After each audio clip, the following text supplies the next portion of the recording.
Yo, what's up, everybody? This Nick the Quick Van Exel, and you rocking with Late Night Lake Show. New episode, Late Night Lake Show podcast, sponsored by 19 Media Group. It's your boy Ricky. Long time, no talk, just fresh on our stream. We had our last pod with Jonathan Hernandez and the Lakers Legacy podcast, which was dope as always. Shout out Jonathan for doing that for us. I got my boy Raj here. We're gonna talk. It's the Lakers obviously are disqualified from the playoffs. They have disqualified Darvin Ham and now are in the mode of looking for a new head coach. D'Angelo Russell is expected to, it was reported, didn't actually happen, we'll see, is expected to opt out of his player option, become an unrestricted free agent. Folks, including former Lakers and Lakers head coaches, are blaming LeBron James for all this head coaching turnover. So we're just going to get all into this. Oh yeah, obviously Raj is a huge Aubrey Graham fan, as I am. I will not lie. I am a member of Aubrey's Angels. But I don't call it that. J-Dot. Just want to say, I don't refer to myself as one of those, as a Aubrey Angel. Just love the music. That's the name. I get it. I get it. But it's the group name, man. I don't know what to do, man. We go to our Spotify year in review, and he's up top. The halo's out, bro. Anyways, we'll get into a little bit of the Kendrick Drake beef, but nonetheless, man, our Lakers are gone fishing. Darvin Ham is also gone fishing. He is no longer employed Los Angeles Lakers after 2 full seasons, a Western Conference Finals appearance, and now bounced in the first run. You got to give him the in-season tournament championship. He did get that under his belt. Hang that. Yes, we did hang that banner. Those do hang forever. But Raj, I mean, it's kind of water under the bridge now. The Darvin Ham era is over in Lakerland. I guess as we start to pick up the pieces on everything, what would you probably say, looking back on everything, was Ham's biggest mistake or biggest flaw or weakness in his tenure as Lakers head coach? For sure. First, Ricky, great to be back on the pod. I don't think we've podded since I've moved to my new place. Used to do this off of a kitchen table, and I got a little office space now. And so, Darvin's definitely gone. It's interesting because I tweeted this out and I got some kind of pushback for it. And look, I think both of us, we watch every game, right? And like I have a little bit more sympathy, I have a little bit more grace just in terms of coaches and what they do. But you think how many coaches get to the Western Conference? There's context provided in all this, but how many coaches get to the Western Conference Finals in year one, right? So the first year he gets saddled with Russell Westbrook, right? Gets told in his interviews that part of the decision of hiring Coach Ham is what you do with Westbrook. And I think for the most part, he got like as much juice as he could out of that situation, right? Westbrook started 2 games that first year, quickly was moved to the bench for Lonnie Walker. And they played out that year.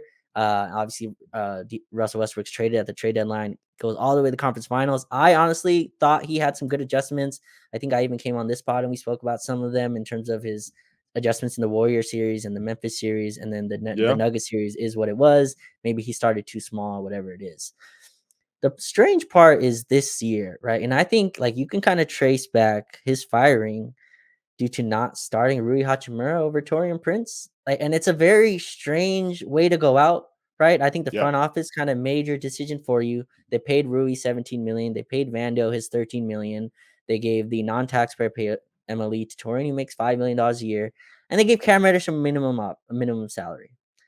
He went and promoted Cam Reddish and Taurean Prince to roles that I think they're not ready for. And Darvin Ham has to kind of speak on that. I would love some legal way to get truth serum in Darvin Ham and to understand what his thinking was on that, right? He benched Austin Reeves very quickly, and Austin didn't start shooting the ball well, but it was a very quick benching for him. And again, it led to that crazy unit of Taurean and Vando starting together, next to LeBron, AD, and I think it was maybe Cam Reddish next to them.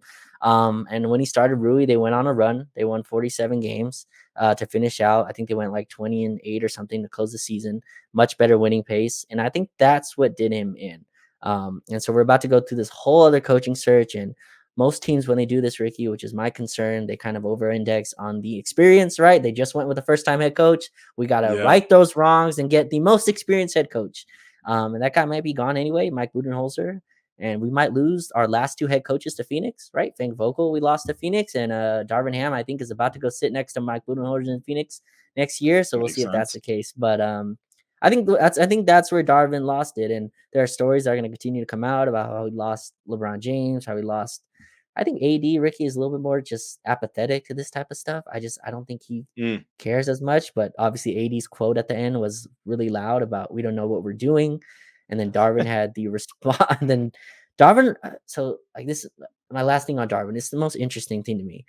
People think that like these guys just come out into this media space. There are PR people. There are people who are prepping you. That like Darvin should be prepared when he goes up to speak.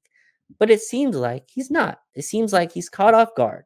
So the yeah, AD question comes up, and Darvin goes into fight or flight mode about his coaching staff. So they ask him about AD, and he says, "No, I think we're really prepared. Actually, our preparation is one of our best traits." Is kind of how he came off with that. So I think that's where we lost Darvin. Again, the Laker job I think is tough, which I noted online, which I got pushback for as well. But that's how I remember the Darvin era. I think if you're gonna kill him for this season, I think you also have to give him credit for turning around the team last year, who didn't have LeBron for the final year of the season. And so I'd love to know what his thinking was in terms of the Torian Rui, just the over like he played Austin D'Lo and Torian for like 40 games or 50 games, yeah. and it was a minus for the whole time. So yeah, we'll see what the next coach brings, but that's kind of how I reflect on Darvin, and best of luck to wherever he goes next. Yep, yep. Best of luck to him. I think just to highlight one of the points you made, anyone who thinks that taking over as the Lakers head coaching job is like any other head coaching job is sadly mistaken, right? Not at You all. are literally thrown into the fire and brimstone and you're told to cook, right? Or get cooked. The leash is shorter. The pay is good depending on who you are, right? And it seems like the rookie head coaches being combined with win now rosters are just getting chewed up and spit out, right? Like Mhm. Luke was given a developmental team, right? And then things quickly changed when LeBron James got to town, and then there's no more Luke, right? Mhm. And you look now at another first time head coach in Darvin Ham. He was here, and to be honest, man, I think if there was too much of if we had the scale, right? And on one side the scale is X's and O's, and the other Mhm. side was a people coach or players coach, leader of men type of thing. I feel like Darvin over indexed on the people player type of situations. Yeah, It seemed like he has bonds or had bonds with key players from previous stops, and he believed in them on a personal like brotherhood. And even with Russ, right, in that whole conversation that you said earlier about why he was brought on, like he made that his mission to quote unquote make it work. yep, I bet that Cam and Torian were all part of like his in down in his heart, like these guys remind me of me. I gotta make exactly. sure that they shine, man. And that honestly was to the detriment of players who not only were making a lot more than those guys, but were just flat out better basketball players, man. And I don't want to shit on Cam's tenure. It was frustrating in stints, but you could see on the defensive side where Cam showed that he could be on the court for stretches of time. Torian, you saw as soon as he got into a role that made sense, looked like a contributing member of society and not someone who was meant to be Chris Middleton 2.0, which is a crazy thing to even say out loud, right? So Right. I think that Coach Ham will go back, be an assistant, go back to being an assistant, right? And maybe his next tenure, he'll get an up and coming team, a team that needs to be built from the ground up. But to be honest, I don't think the resume a la Luke's, right? Well, Luke went and got the Sacramento job, but I think that's another person that I don't necessarily see getting a head coaching gig anytime soon. Here's the sad part also, and I would love to know, like, again, another movie I've never seen, but like Butterfly Effect, right? Where like if Ooh, Vando gets good hurt, movie, is that a good movie? Is that one to great movie. watch? Ashton Kutcher, All right. yeah, shout him out. Okay. Okay. But like in the first preseason game, Ricky, Vando hits 2 threes, which will get lost in the ether of basketball because it doesn't exist anymore. But Right. first preseason game in Golden State, Vando starts at the 3 position, and then gets hurt in that game, rolls his ankle, whatever it is. Then from there, we really started the Taurean Prince experiment. And people will forget this because obviously it was preseason basketball. We were flaming hot from 3 in the preseason. Like, do you remember the tweets that came out? They were, "Oh, I don't know how it feels to root for a Lakers team that can shoot," right? And like it was this, Yeah. it was right, and it was just like this change into a 5-out system, which obviously pushes more drive and kick basketball, right? Which is driven more by 3-point shooting. What happened is we started off the season cold, and I would just love to know what happens if Vando never gets hurt. And we brought up the playing tournament, not playing, excuse me, in season tournament, half-heartedly joking. But the reason we won that tournament is because the Cam Reddish, the guy you just brought up, Max Christie and Vando were defensive demons during that. Like they were running around everywhere. And we were like, oh, we have a physical team. D'Lo obviously played well, which came out to be, something that we couldn't rely on in the playoffs again. But like Max Christie, who it was kind of showed today, but I think Jovan reported that Max Christie was part of the reason that Darvin was let go, which is an insane sentence to say out loud, but I think it's part of it as well. But yeah, like I think that's where Darvin's fall was kind of this inclination to continue to play as small as he could. But again, I would have loved to seen it with Vando. And the sad part is like that final part of the season, we kind of saw what the thought experiment was. Like the 5-out started to work. Rui became one of the best baseline cutters in the league. AD and LeBron stayed healthy. Obviously, D'Lo and Austin had a nice mix of shooting games. But we ran into the defending champs who have our number. And so we'll never learn what we look like against OKC, against Dallas, who have their own playoff concerns, the Clippers, who Kawhi never's healthy around this time of year. And Paul George turns into Tobias Harris in games. So like it would have been interesting to see what it looked like. But yeah, so we'll see what our next coach brings. I just want to bring that up where Vando's injury was a huge kind of fork in the road for us, and we went the wrong way, Ricky. So we did. Led to our fall. We did. And I mean, at the end of the day, right? I think if the Lakers would have made a run, somehow, upset, let's say upset Denver.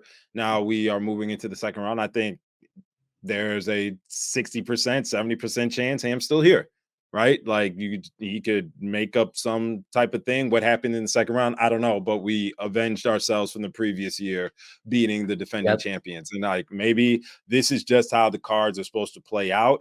But I look ahead and I look for, okay, what is the reinforcement at the head coaching position for our Lakers? And I'm gonna keep it a buck with you, man. I'm not as familiar with these assistants around the league. Some are very reputable. Some names are, the existing head coaches, right, were quickly expunged off the list with Ty Lue. Well, we don't know 1,000% about Ty Lue, but it sounds like Ballmer would rather literally sell all of his net worth than let him go to the Lakers, which makes a lot of sense. And then Jay Kidd, who got a fat extension, right? So good for both of them. But where's that lead the Lakers? You got now Mike Budenholzer, who I'm sure a bunch of Lakers fans are like, thank God he ended up in the desert. But, nonetheless, they were prioritized. Lakers were reportedly prioritizing experience and a veteran head coach, right? Look around now, there's not a lot of names that would fit that category outside of Kenny Atkinson. So, these names that pop up, Raj, I guess, let's just start. Are there any current assistants in the league, and we'll talk about JJ Redick next, but are there any current assistants in the league that get you excited that the Lakers are reportedly going to interview? Here's the tough part, right? Like I think I try to say this and in as much things as I can. I think you never know, right? Like with these type of stuff, like you just don't know. Is Charles Lee just got hired by the Charlotte Hornets? If they win 18 games for the next 3 years, he may be done, and that he could be an awesome coach, but he could just be fired, right? Frank Vogel won a title in 2020. He's been fired 2 times since. We're in 2024. It's been 4 years. He's been fired twice since his winning of the championship. Like I think it's very tough to know. And obviously the names are David Adelman, right? In Denver, and then Mike Nori in Minnesota. And like I think those are great names. I think they have as much cachet as assistants as you could, right? They've had Yep. time as assistants. They're up and coming geniuses in terms of their craft of diagramming plays. I think that's all important. I think what do you need next season? And look, I think Kenny Atkinson is another great name, and I think people kind of hush over his flaws as well. As much as I think he's probably just a better, higher floor coach than what we have now in Darvin Ham. But like people forget Kenny Atkinson, and you brought up the comparison of Ham going from X and O's and player relationships. This is a player relationship job. It Yep. 100% is. It's also X's and O's, but it's also player relationships. And Kyrie Irving and Kevin Durant did not respect that man. Now, like he could be better now than he was, and also Kyrie and KD are very unique individuals in their own cases. So like they have their own basketball issues, but so I don't think there's a perfect candidate out there. I like Mike Nori a lot. I think he's probably the smartest basketball mind, at least when I hear him talk. I like David Mm-hmm. Adelman as well. I could go either way with those two. In terms of the assistants, I like both of those guys. I would rather Ricky go with them than Kenny Atkinson. I don't want another retread kind of coach. Like I think we've seen that. I think there's a little bit of these coaches kind of getting lost in the modern game. I think Mike Budenholzer is with this as well. Another coach that's very Mm. much lost in his own disciplines, and doesn't really adapt. And I think he's going to give the Suns a very high floor, and they're going to lose in the second round, like perpetually while he's their coach. I just think he's that type of coach. But yeah, I'd rather go with those two assistants. I'm a little concerned. I think the JJ stuff is fascinating. We can get in that next. I have a little bit more belief in him than I think most people do. But Mm. I would rather go with those two assistants than like a Kenny Atkinson or obviously the Mike Budenholzer who just got hired. Ty Lue is the dream. I don't think he's coming. He has a year left on his deal, and I think Steve Ballmer understands that he's probably not the reason they're losing every year. But you never know. I think the Lakers are going to wait to see if Ty Lue gets released. But yeah, I'd rather go with those two assistants than like a Kenny Atkinson. But where are you at with that? Yeah, I mean, it's difficult for me to pick somebody that is going to be a first-time head coach when we just Mm, came off of a first-time head coach. But I'm gonna be honest, man, like the crop of veteran head coaches around, like you said, it's Kenny Atkinson and no other options. So, right, right. I'm here. I'm in the spot where let's go get the brightest mind. I'm not trying to have, just to change the past. I'm not sure where Darvin Ham ranked 2 years ago, right? When the Lakers went to start interviewing head coaches. Do you remember who else was hired that year? I don't remember who else was hired. I think the year before or a couple years it was Monty and all that. But I think Darvin Right. was the most coveted head coach, right? Like if I Okay. remember correctly, he was the hottest coaching candidate on the market, and Hmm. we caught him very quickly. I remember that, but I don't remember the other coaches. I think Monty got his deal around that same time. Didn't Monty get his 4 year That was big deal yeah. He got the with 100 mil, man. Yeah, he yeah, got the the big huge bag. deal. So yeah, I'm not really sure. I think around that time maybe Udoka got the Houston job. Nick Nurse is the big name, right? Nick Nurse Well, was a that's year the big ago. one. He went the year after, right? And that Yes. is something I think about, and I'm like, damn, damn. Right. That's the Like, one. you're right. Dude, That roll the that's the dice one. with Frankie Smokes one more year, but it was like I think the locker room lost. Frank lost the locker room, right? Especially if there was some version where we were going to keep Russ. There was, I don't think that was going to work out, but nonetheless, right? I think looking at this crop that we have right now, I look at what the Lakers are built around in this current stage, and it's the Anthony Davis Los Angeles Lakers. This, Mm, and LeBron James still is the best player on the team, right? Like I think AD continues to be on paper the focal point and what the team wants to build around. With that said, I look at teams like Denver, like Minnesota, that have an all-star big man, generational big man. If you look down in Denver, Cat has a lot of skill set that theoretically maybe prime AD also had. The outside touch is not there anymore, but still utilizing effectively 2 to 3 big men right in a rotation. That gets me very excited. And I've been, chairman and CEO. I actually saved a spot right over here for BBU, Big Boy University, where we'll have our top rankings of NBA big men in the league now that we finally came back around to understanding that this game is ran by giants and it always and forever will be. But regardless, man, yeah, I'm good with the Denver assistant. I'm good with what was it, Micah Nori? Is that it? Yeah, down up in Minnesota.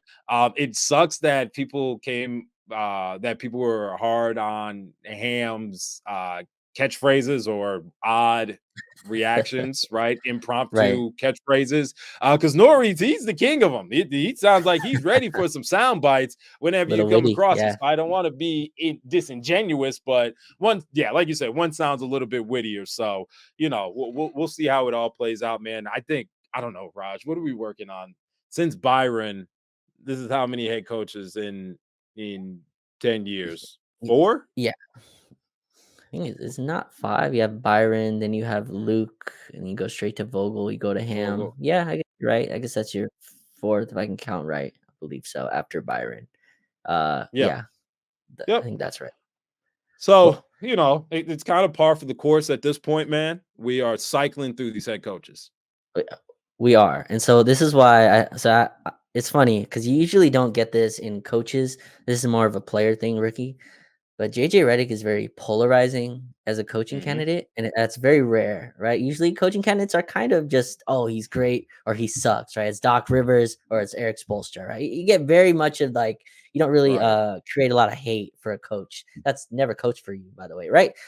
JJ Redick is very polarizing, and I get it. I think there's a fine line to walk. What are we doing the next 2 years? In my opinion, I don't know if we'll talk about it in this show, but in my opinion, I think LeBron signing a 3-year extension with a player option in year 3, right?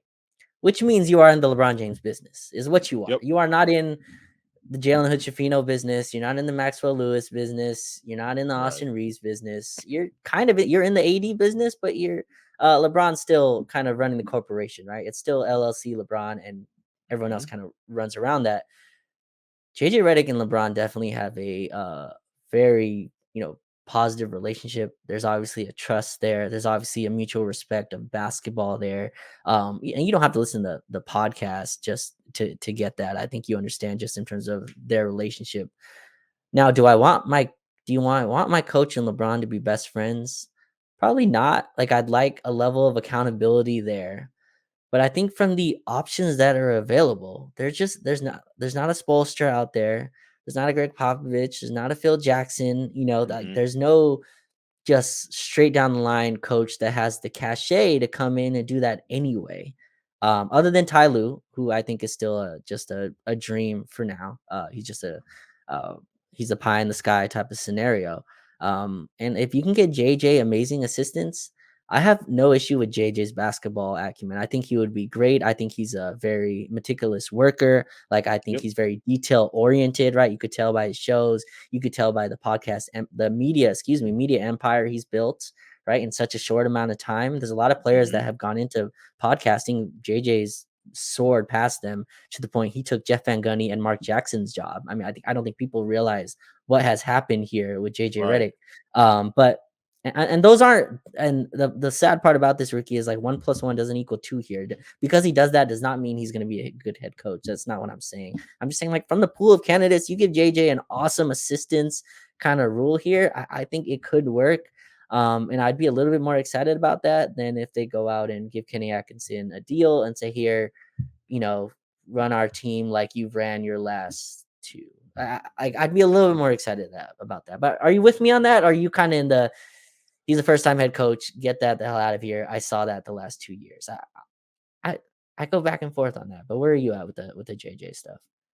Yeah, I think similarly, the first thing that comes to my mind is Steve Nash and how he was anointed a head coaching job and how that went. with superstar players, right? That famous photo of Steve Nash holding on to Kevin Durant after KD just went off, right, to seal the game. I worry about that we're just throwing someone into literally the torture chamber. Again, the toughest job in the league, no matter what stage the Lakers are in, right?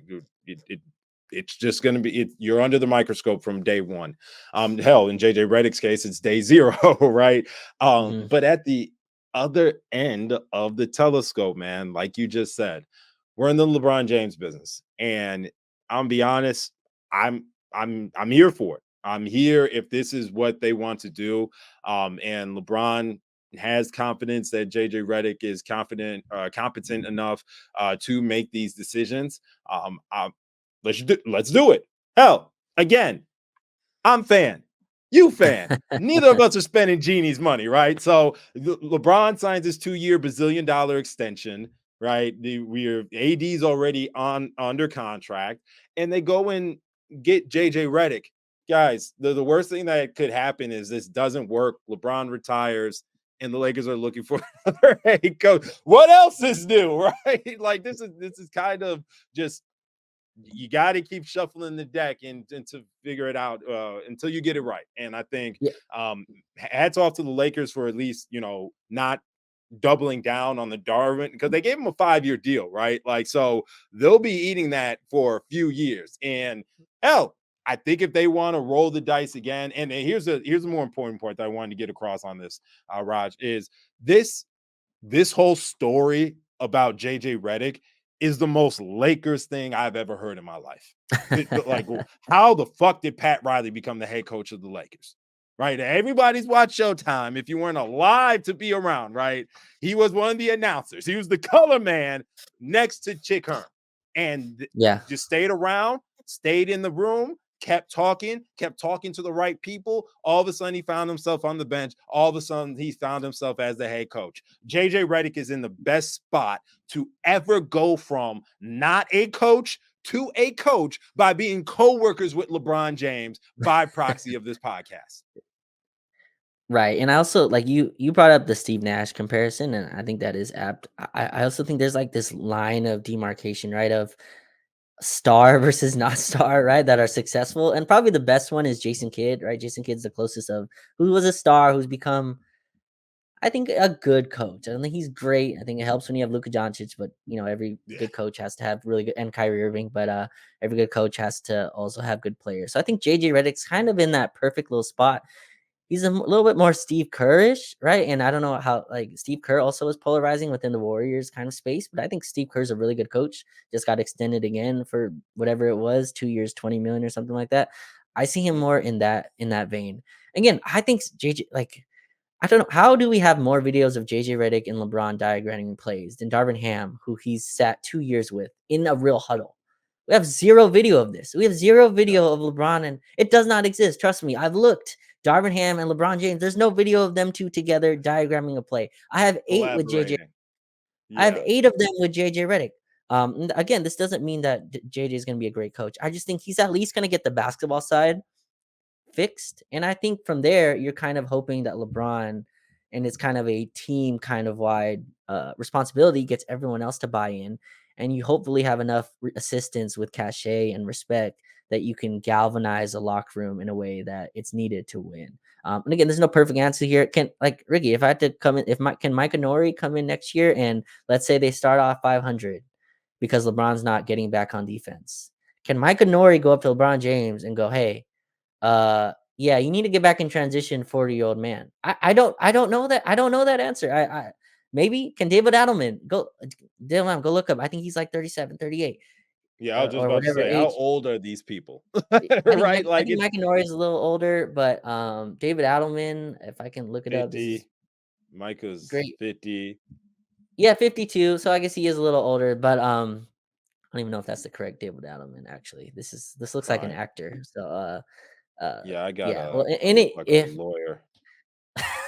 so yeah, I wouldn't know an Wait, actor hang if on it. real quick, Raj. Let me show you something real quick. Sorry All for right. everybody who's just listening in. Everybody who's watching. This is the Michael Nori that or David I probably spelled his name wrong, but this individual right Yeah. here is not going Oh, to see, be the I got head a coach of the different David Lakers. Adelman. That's Oh, I said so I put Alderman. oh, okay. I put Adelman and it showed up as a 52-year-old male who I don't think is yeah, he's a There we go. CEO of Campus Apartments. That's not who I want. This guy, Yeah, Campus that's the one. Apartment. You can tell he Yeah. by the slick back hair, he's the CEO. Good for him. He looks like he enjoys basketball. Oh, 76ers co-owner. Good for him. There we go. Oh, is he really? Wow. Yeah. Okay. Yeah, no, All wow, right. small world. But yeah, the one we're thinking about, Ricky is 42 years old. So he's 2 years older than LeBron James. Right. I'm And I putting mean, out the JJ's way scenario. younger than both of them, right? Yeah, So, yeah, sure. But at least he comes in with an already established respect from LeBron James. And to yeah. these guys, maybe I don't know. LeBron's a very smart guy. I'm sure he knows the league like the back of his hand. But again, I'm putting out scenarios that I think are going to happen next year. LeBron is, as much as I love him and still think he's an amazing player, like there are games he's going to take defense off, and I think like that accountability and stuff needs to be there. And are you more accountable with a friend or a stranger? Like that's those are like just existential questions. But yeah, I think it's an interesting way to frame it because I don't think people are thinking about that way. I think people just go right down to does he call timeouts? And yes, that's like an important part of this. And I'm like using that. I'm putting that as a floor of these are guys who do. But Mhm. yeah, I think it's interesting to look at it from can you hold stars accountable?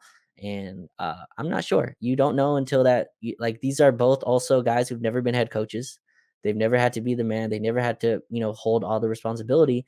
A lot of coaches say it's different when you move over one chair. It just is. It's a totally different Mhm. experience. So, yeah, like I don't think the JJ thing is crazy. I don't. I think it No, can work, but yeah, I don't think there are great options out there anyway. Besides Ty Lue. that's fair. So I was going to ask what's best case and worst case scenarios for you in this Ye- coaching search. It sounds like Ty Lue Yeah, would be best case scenario, right? he would. Absolutely. I still like it's very strange he hasn't got his extension yet. Like usually this type of coaches that's done, and the way he was speaking in that post game was a little weird. It was talking about Mhm. I hope they want me here, which is a weird way to frame it when you've been there 5 years. Like that should be something like your relationship with the top should be kind of understood. But he was speaking Right. as if it was in flux. I still think they get it done. I still think they pay him. I still think that gets worked out. But yeah, Tyler would be definitely best case scenario for me for sure. Yeah. Okay. So outside of T. Lou, some of these younger guys, who do you have? So you either go Denver assistant, Minnesota assistant, or JJ. Who are you picking? Yeah, yeah, man, that's tough. I feel like Micah Nori probably fits the most boxes in that. Like I think he's the one I would probably go with most. He's kind of the most known, I believe, as well in terms of the assistant space. I really can't go wrong with either of them just from the pool of candidates that are available. I would like them over Kenny Atkinson, honestly. Like I Yeah. think I see a Yeah. lot of That people sounds in like the worst case scenario. yeah, yeah, and again, like worst case, I think this is the really way I would like. Worst case, honestly, was Mike Budenholzer, and he's gone, so I don't have to worry about that. Crazy. Right. Second worst Yeah. case was Doc Rivers, who thank God signed a 5-year deal in Milwaukee, who's a little bit cheaper than other organizations, so they won't let him go, even if something goes wrong. I'm sure next year. Those are like worst case. Kenny Atkinson, I would live with. I just wouldn't be excited about. I was just like, okay, good coach. It's kind of like it was kind of like hiring Frank Vogel. Like, did we jump up and down when we got Frank Vogel? Yeah. Not really. We're like, good Not really. coach, Yeah. right? Good coach, solid coach. Made some Eastern Conference Finals. Coached Roy Hibbert and Paul George well, and I thought had a good year here. But yeah, I wouldn't jump in up and down for Kenny Atkinson. The other guys, at least I would be intrigued and interested and kind of excited about what they can be, and not just for now, for like in the future. But Kenny Atkinson is like, yeah, he's probably gone in 3 years. So like, there's That's there's no there's no hilarious. build Yeah. right. There's no building with him. So we'll see. We shall see. All right. Switching gears to the future of the roster. Raj, you said it a little bit earlier. The league is starting to lean back towards, Mm, prioritizing. bigs. You gotta have size, man. At the end of the day, how lengthy are your wings? How bruising are your bigs? And more importantly, how deep are your rotations at those two positions? Yes, you can look at it and say it takes a generational player like Jokic and Embiid, right? And I think obviously more so Jokic. And Embiid hasn't sniffed the finals yet for us to say, all right, we need to change all this shit around to it. It's not the Shaq situation. But for Jokic, it's like, well, you're gonna have to have multiple bodies. And it seems like ever since the 2020 season, the Lakers moved away from just having those rotation of big men that just was going to be trouble in the paint for 48 minutes a game with JaVale Dwight and obviously Anthony Davis. So you look at it now, you look at kind of where the league is starting to shift towards. With that being said, Raj, if you look at the Lakers roster, what do we got here? We got AD, we got Rui, Austin, Gabe, Jarrett, Jalen Hood Schifino, Christian Wood opted in, so he'll be back, and then Max Lewis. So some roster spots to fill, man. What are you prioritizing first in the Lakers going to this offseason besides bringing back LeBron James? Yeah, that's number one for sure. I see most people in this boat of just throw everything over the ship, like just get everything in the water. Let's get a whole new ship. Let's get everyone in. And I'm not really in that place. I understand there's some stars out there that people want, like Trey Young's the name, Donovan Mitchell's name. I would like to still kind of build with this roster. I'd love to get some more size, and I think if we're watching these playoffs and you're watching what's winning, it's physicality, it's toughness, it's rebounding, and it's size, right? Like all those things are winning right now. The pretty jump shots and all that stuff. Like it's size and physicality. You watch the Knicks, right? Knicks down Julius Randle, down OG Anunoby. Their guards rebound the hell out of the basketball. And I think like we need to go get some physicality. We need to go get size, whether that's a Jonathan Isaac in Orlando or like the name I really like that's I haven't heard anywhere is Miles Turner. That's a name that I would like to kind of go back and Hey, revisit those conversations. And like Miles Turner has played well in the playoffs. I think they're going to yep. lose to the Knicks in like 5 or 6 games. Indiana is notoriously cheap. They just drafted 2 centers. And Miles Turner makes like $20 million a year. I'm just saying, like that's a place they can try to cut costs in, and I think we have some salaries that can match that. And yeah, and hopefully to upgrade the D'Lo spot, I think is a place that you'd probably need to do. Although he's indicating at opting out, and I think that would be a disaster. And fans don't want to hear this. And Ricky, maybe you won't want to hear this. So if you want to just mute me for 2 seconds, but like if you like, Look, I think you have to either resign D'Lo versus letting him walk. I don't think letting him walk would be an absolute disaster. I think at least yeah. you got to resign him to some respectable number and then move it at the trade deadline, whatever it is. But that's where I would go, and hopefully you get Vando back. Max Christie hopefully is a part of the rotation next year. Christian Wood already opted into his minimum contract. I actually liked what Hayes gave us this year. Maybe if Rui gets a little bit more of a rotation spot in the beginning of the year, he's better next year. And I would like to keep Austin. Like this team won 47 games, Ricky. Like if Rui starts from the beginning of the year, this is a 52 win team. Like if you Yeah. just parse that out, Yep. and obviously 80 and LeBron's health, like that's hard to duplicate. 80 played 70 games. Yeah, LeBron played around 70 games as well, I believe. So that's the part that's tough to kind of duplicate, and that's the context that needs to be added. I'm concerned that what we're about to do is go ship everyone out for Trey Young. And Trey Mhm. Young's awesome. I think he's a great offensive engine. I think he's an awesome player. I have concerns with that. So I would like to build with this. I still like our size. I still like our tough. I think we need a backup big and just one more guy who can create a shot. Like just one more guy that can take some pressure off LeBron to be such an offensive engine consistently. But I think we have the same issue this year, Ricky. Like just if I had to boil down our biggest roster hole or issue, it's the same issue to me that the Clippers have. It's the same issue that the Suns have. Mhm. Our stars need to also be the tough hustle rebounding guys, right? Defensively. And that's a really tough ask. LeBron James is 40 next year. 40. Right. Not know he's close to 40, not know he's going to be 40 next year. Asking that guy to be the low man and then box out Aaron Gordon or box out Josh Hart or like box out these guys every night. It's a really tough ask, and maybe the solve is to put another big man next to him. Maybe I'm with that, and that's why I brought up Miles Turner. And I think the Suns go through that as well. They need KD to be their defensive anchor, and KD can't be a defensive anchor and drop 35 a night. He's not 29 anymore. He's also had 2 knee surgeries, like it's or legs or whatever he's gone through. And the Clippers are the same thing. They need Paul George to be a point of attack dog, and he's not anymore. He just doesn't do that anymore. He doesn't guard. And Kawhi also, they need him to be so I think those 3 teams are going through kind of the same cycle. And you're watching Minnesota. Anthony Edwards is picking up full court on Devin Booker and dropping 35 on the other end. Stars can't do that. So I think that's a place we need to look at. But yeah, that's where I would go with the roster. I'm concerned that Pelinka is about to flip this all on its head. And I think if we got swept, I would have a little bit more concern with that because when you get swept, Ricky, or you miss the playoffs, it gives you a license to be crazy. And I don't think Pelinka needs any more licenses to be crazy. Like, I think he has enough. So we'll see what they do this summer. But that's kind of where I'm at when I reflect on this season. It's just we shot ourselves in the foot and then we shot ourselves in the face. And then we try to go win games. And maybe just you don't shoot yourself and you're still kind of alive in the playoffs. So we'll see.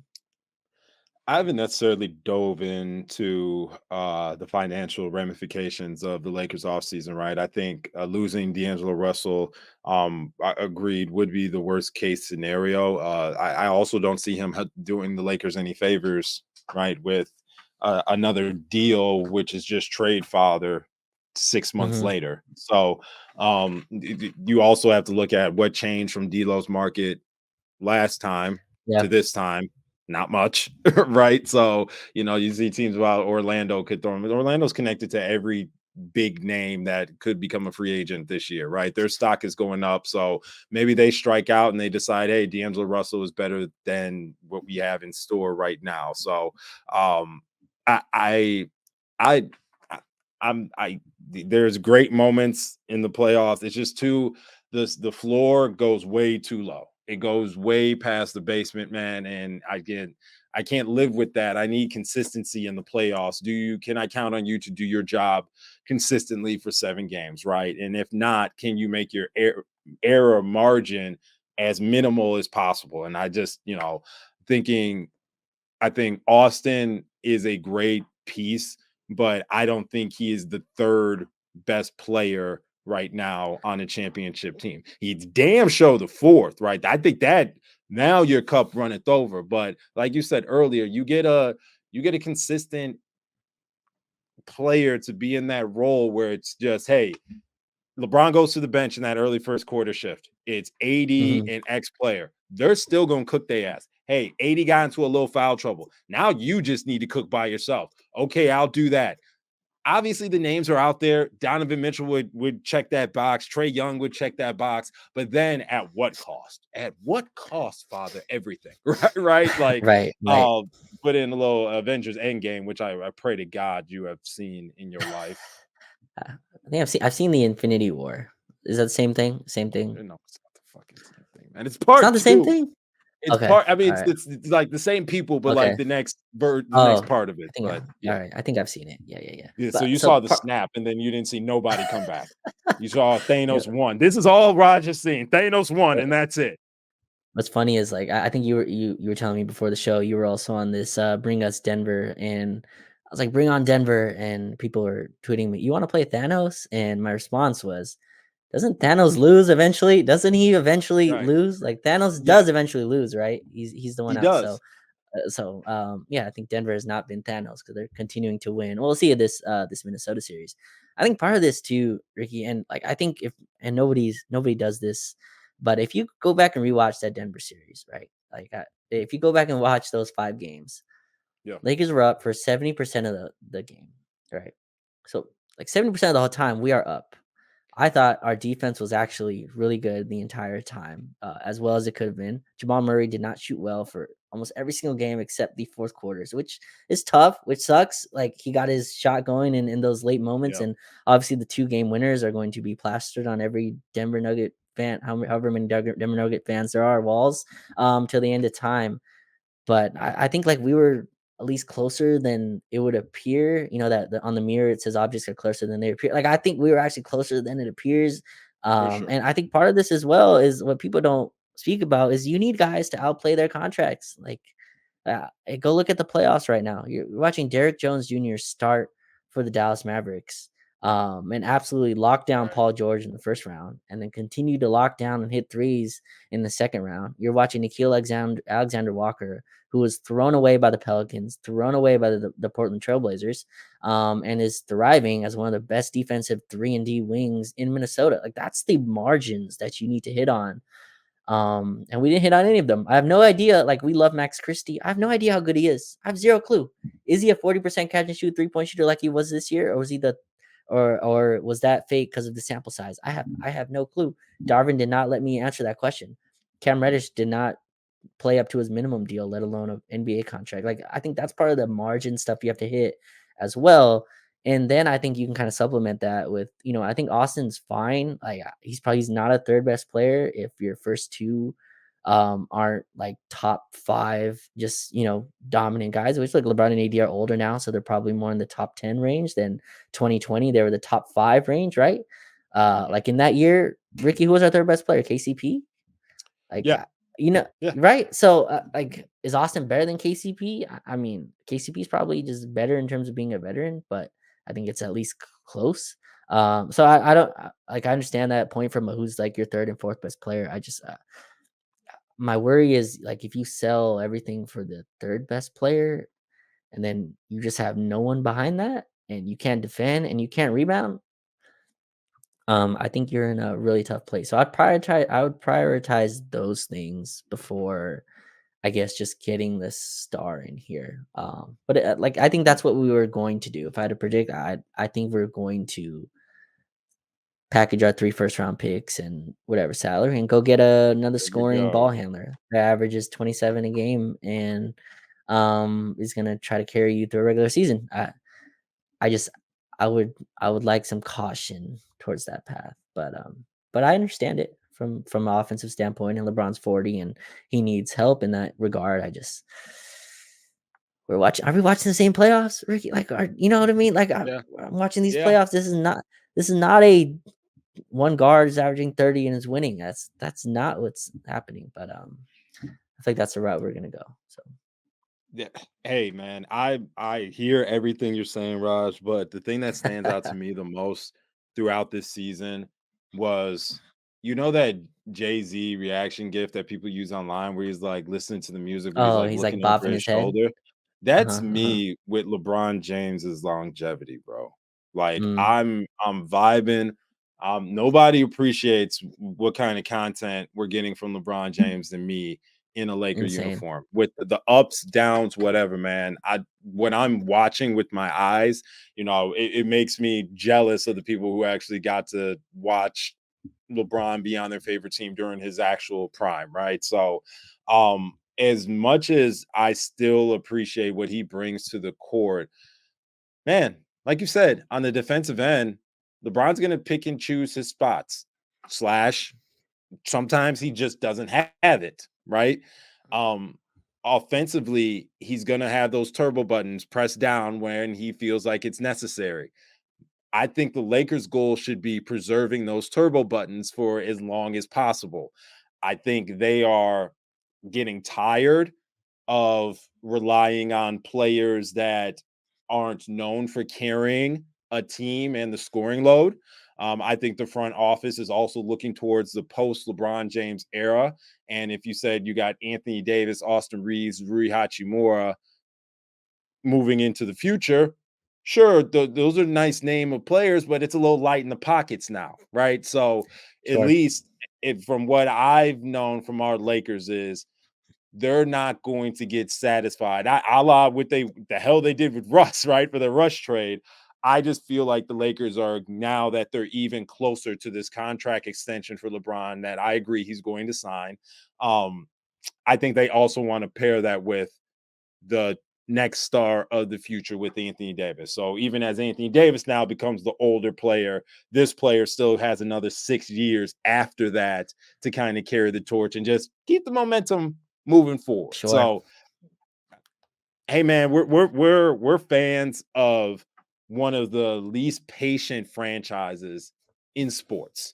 right? Mhm. People talk about Jerry Jones and his impatience and stuff like that. Like, hell, the Los Angeles Lakers, they'll fire a head coach and they'll flip over a roster, right? This is why I haven't cared about draft picks since 1992 when the Lord blessed me to touch down on this earth. It just hasn't been in the Lakers' DNA. So Sure. package all 3 of them picks up, send them out the door. I cannot wait. I don't know who's coming in. Like, I'm not going to get all excited about that. I'm excited about using draft picks to not draft Jalen Hood-Schifino.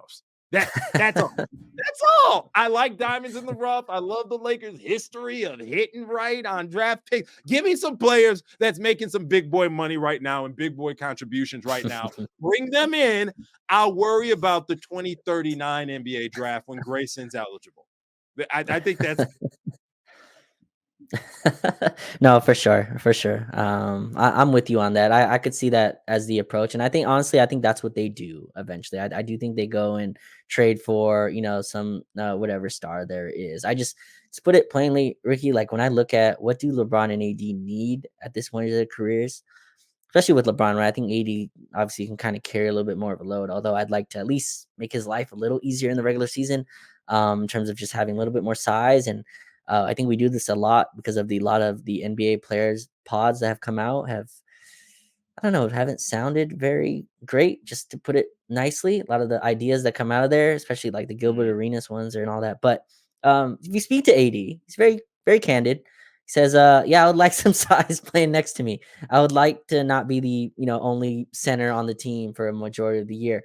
But I think, like, just again, in simple terms, I think LeBron and AD need more defense and offensive help at this stage of their careers. And that's why, like, I think putting all the resources into a offensive player that's going to come in, I think it just opens holes elsewhere that like aren't really accounted for. Right. And also, I think basketball is very much a flow game. And again, I think I'm not comparing this, but I think you saw this with Harden. The Clippers, Ricky, I watch a lot of Clipper games because they're my time zone when the Lakers aren't playing. yep. Clippers handed their team over to James Harden.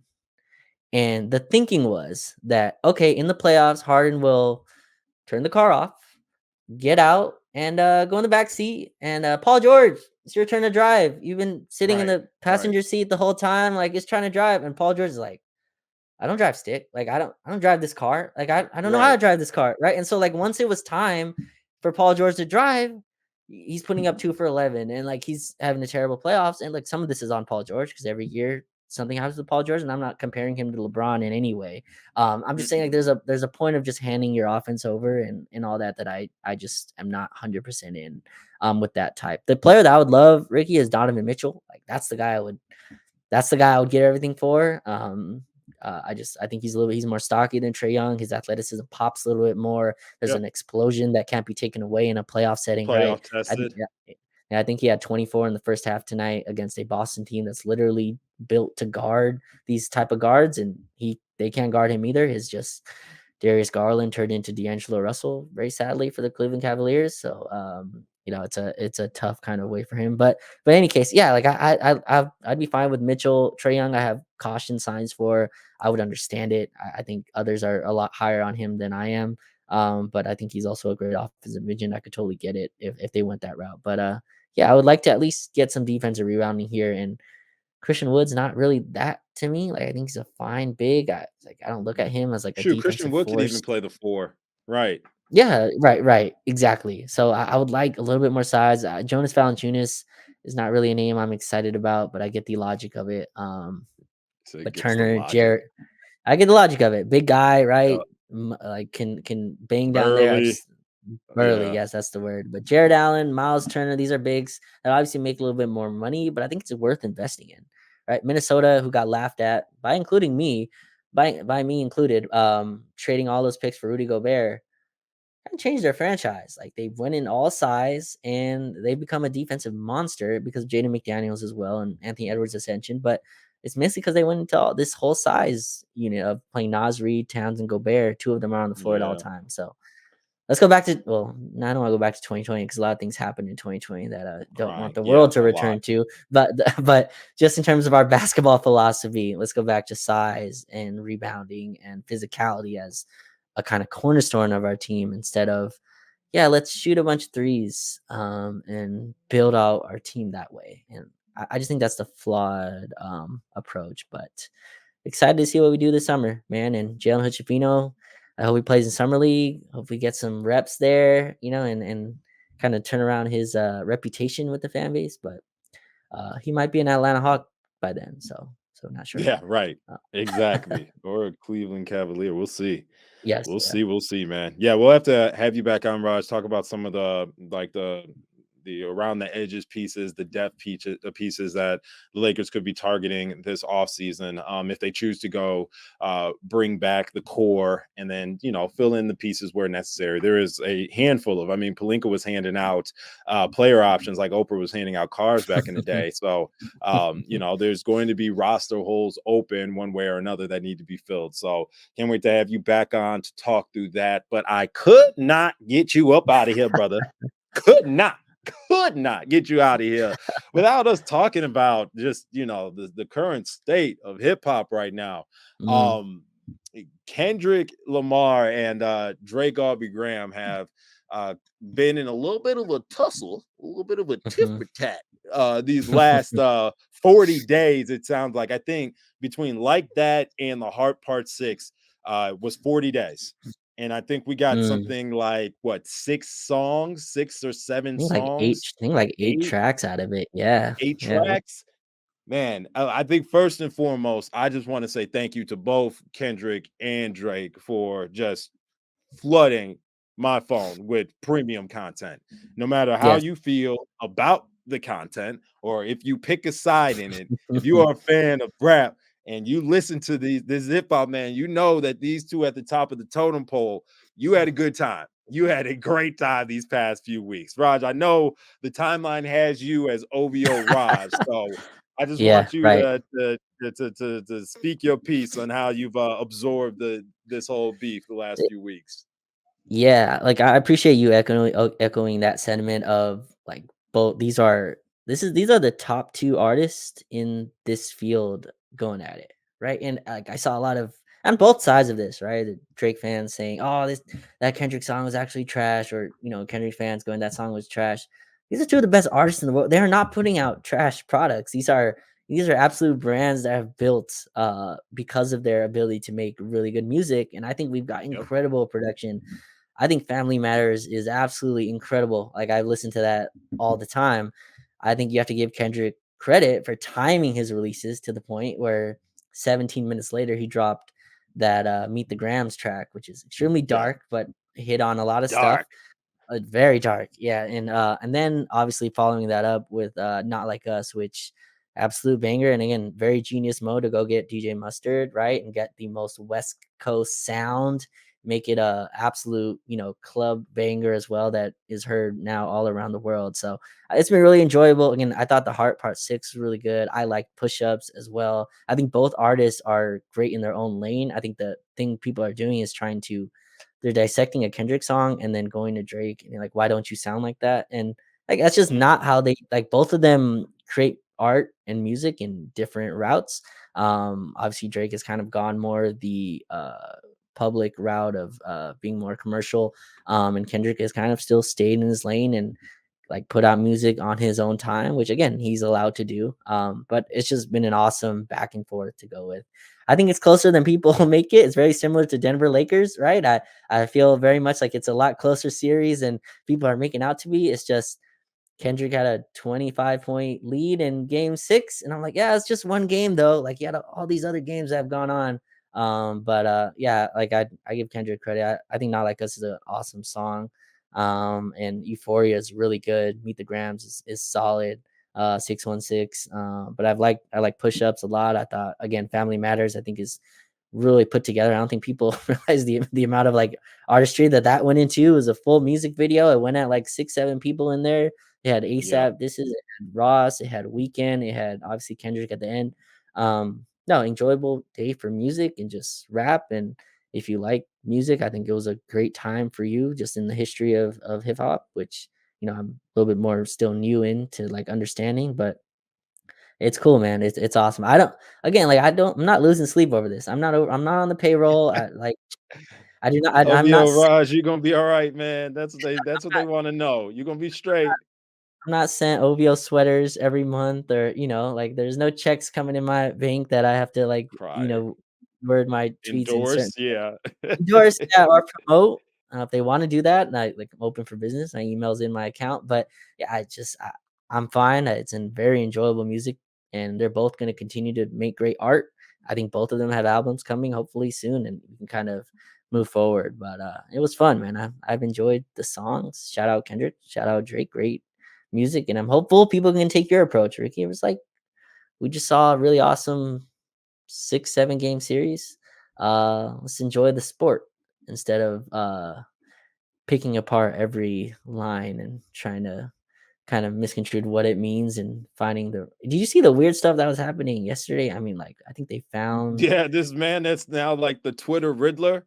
Yeah, man. I see all this weird stuff. I'm low key been checking the timeline to see if this man released a Gotham like Mad Lib or anything Right. like Yeah. that. But I think my favorite part from all of this, honestly, bro, is going back to see how far these dudes been sneaking each other, right? Right. Right. And my biggest discovery was all the stars featuring SZA and Kendrick. Apparently that's a shot at Drake. That whole first verse, motherfucker, I don't even like you. I was like, okay, Yeah. all right, I guess that makes sense. But then also you think like people feeding into any negative verse about anybody without the name on it, obviously then they're going to attribute to, oh, he must be talking about Kendrick, he must be talking about Drake. So Right.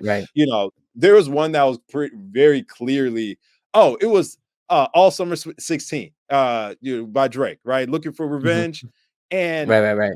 folks added that to the Drake Kendrick beef. I'm like, hold on, wait, stop. He's literally talking about Meek and playing the diss song above him over and over again. Let's exclude the shit that we were alive. I was here for all of this. You can't just rewrite stuff and now say backseat freestyle and rigor mortis are about Drake too. It's just I'm not gonna let you do that, right? So I've appreciated all of this. The internet continues to be the funniest part about a lot of things that happen in this world, for better or for worse. There are just some of the funniest, sickest people on the internet that would make light of literally any situation. And you laugh to not cry about some things. And I definitely think some of the jokes that came out of this, man, are just crazy. There was a Drake cartoon where he's in a hospital bed, like all beat up, and like I saw that. The outro to the Heart Part 6, talk about right. That was good to get the pad out, man. I'm like, folks got. Hey, man. Hey, I would say folks got too much time on their hands, but I just recorded an hour-long podcast talking about a basketball team that's not even in the playoffs anymore, which I appreciate more than anything, Raj. We back on the saddle, man. Thank you for rocking with me, brother. I appreciate you, man. You coming on. Folks know where Raj is at. We ain't even gonna do that anymore. Folks know where Big Raj at these days. You know where I'm at. Yeah. Anytime, that. Anytime. Yes, sir. All right. We are well off into the off season. The Lakers are on their head coaching search, and then soon are going to be on their hunt, probably for their next star of the future on the roster. So buckle up, folks. Another Pelinka off season is in stow, and hopefully it includes LeBron James along for this ride. Or then we're on the express escalator down to hell really quickly if he decides to abandon ship. But positive thoughts. We're on to brighter days, right? Adios, Mr. Ham. Best of luck to you on Phoenix's bench. Please don't come back. For Raj, it's Ricky. Late Night Lake Show. We'll see y'all later. Peace.